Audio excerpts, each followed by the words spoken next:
me, Jessica, from the Johnston Public Library again.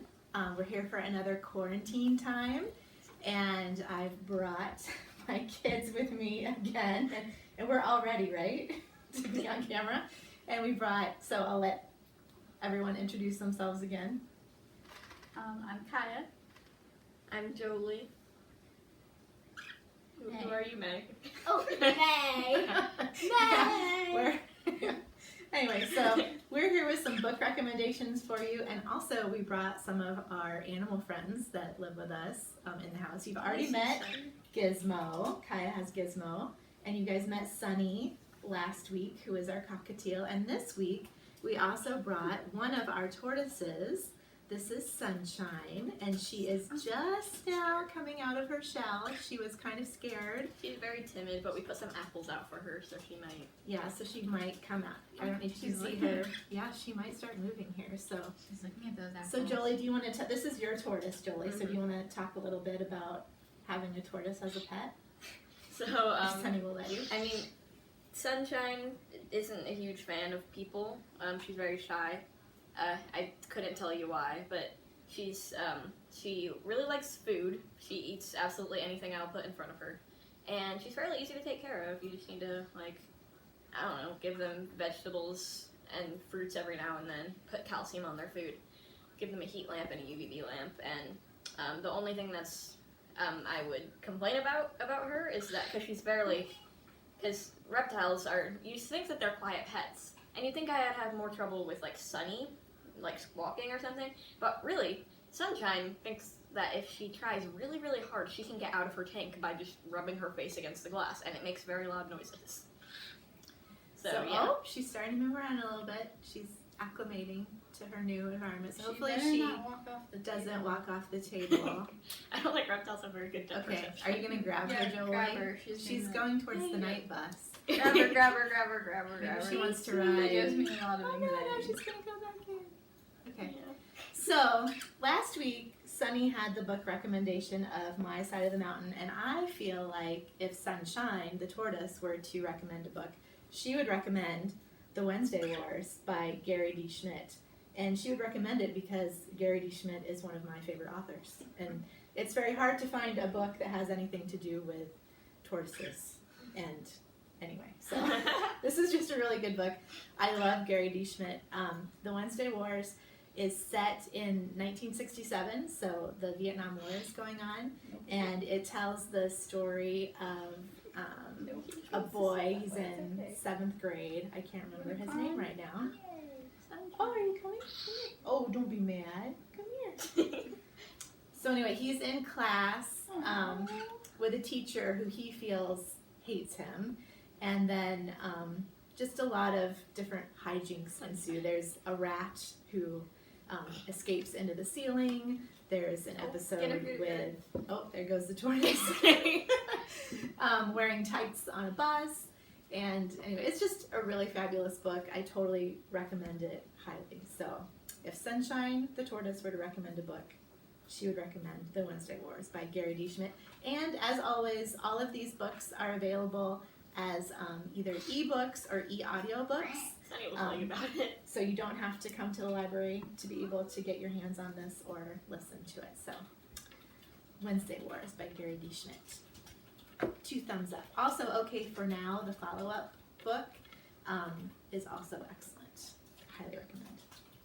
All right, who wants to go next? I will. I've been reading Anne of Green Gables by L.M. Montgomery. This is my first time reading it, and I really like it because it has really nice descriptions of the countryside and kind of a farm lifestyle, and the main character, Anne, has a very interesting personality. So you should read it. And I'm super happy that you're reading it because it's one of my favorite books. And it's I feel like it's a very soothing book. I like to read it, and it makes me... I know, I'm watching. Oh, are we watching her? Okay. Sunshine. Eat the apples. Don't crawl over them. I'll give her more room to walk around us. Don't. So, if you've never read Anne of Green Gables, read Anne of Green Gables. You won't be sorry. good for any age. From one. No. All right, Jolie, you're up next. Okay. So I recommend the book El Defoe by C.C. Bell. You might put it on. And this is actually kind of memoir biography-ish kind of book because, I mean, it's like about the author's story. But yeah, it's about a girl who's deaf and she's starting at like a new school, and it's about her just kind of making friends and experiencing life like that. It's a graphic novel, by the way. It's a very quick read, but it's also very good and memorable. And so yeah, That's one of my favorite graphic novels too. Again, it's available as an ebook. All right, May. So, mine is Dogman. I just read it yesterday. It is really good. So, it basically, Who's the author? so the author is Dave Pilkey, and he's the author of many good children's books. Do you know some of the other books he's written? I can't think of them right now. Captain Underpants. Captain Underpants, But Ricky It, Ricotta. it's cool because it looks like a kid wrote it. See, so I'll show you an example. So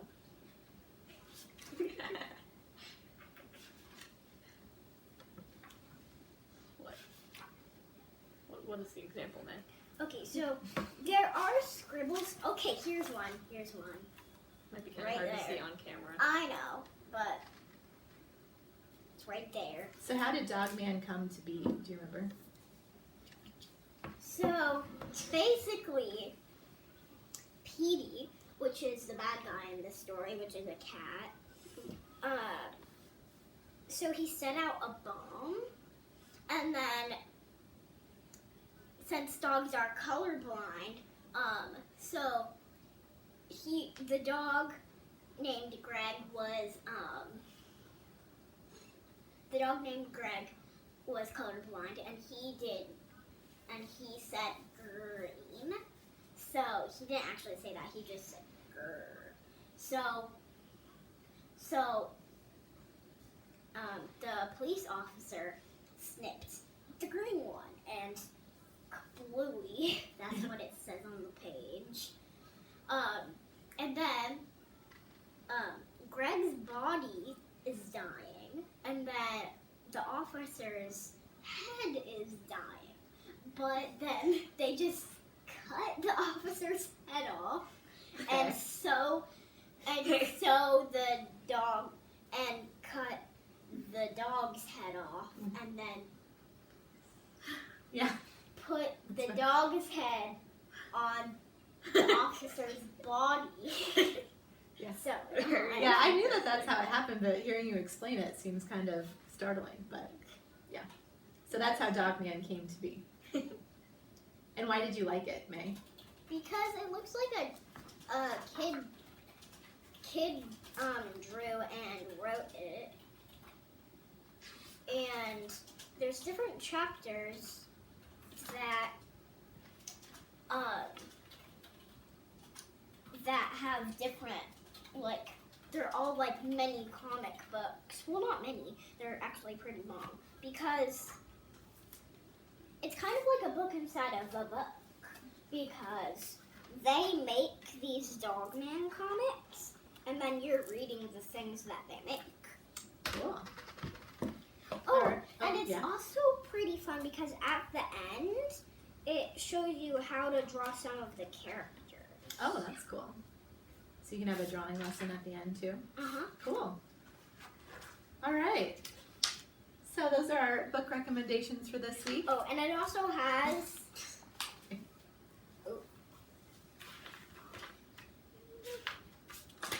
Oh, scary. this at the end. What is that? Oh, it's a funny letter. It's like a refocus form. That's a refocus form. And it says Harold H. Cool. All right. We should probably go, May. Should we all say goodbye? Making copies of Dogman comics in office. My behavior caused other students and teachers to feel? Freak out. How will my behavior change in the future? Be more quieter when making copies of Dogman comics in office. I am ready to rejoin the classroom. No. Okay. Why? Too busy making Dogman comics. Okay, very good, May. Thank you. Very good. Okay, so that's it, right? Do you guys have anything else? No? All right. My sister made this bus. I did. It's the night bus from Harry Oh no, Potter. there's a giant tortoise coming for the night bus. So what would happen if Sunny said hello to Sunshine? The world would explode. Walked away. All right. Put him on her back. Well, No, he doesn't like going on. should other we all say surfaces. goodbye? Okay, bye. Goodbye. Who knows Bye. which creature we'll bring next week? We do have more creatures. If you can believe it. So, all right.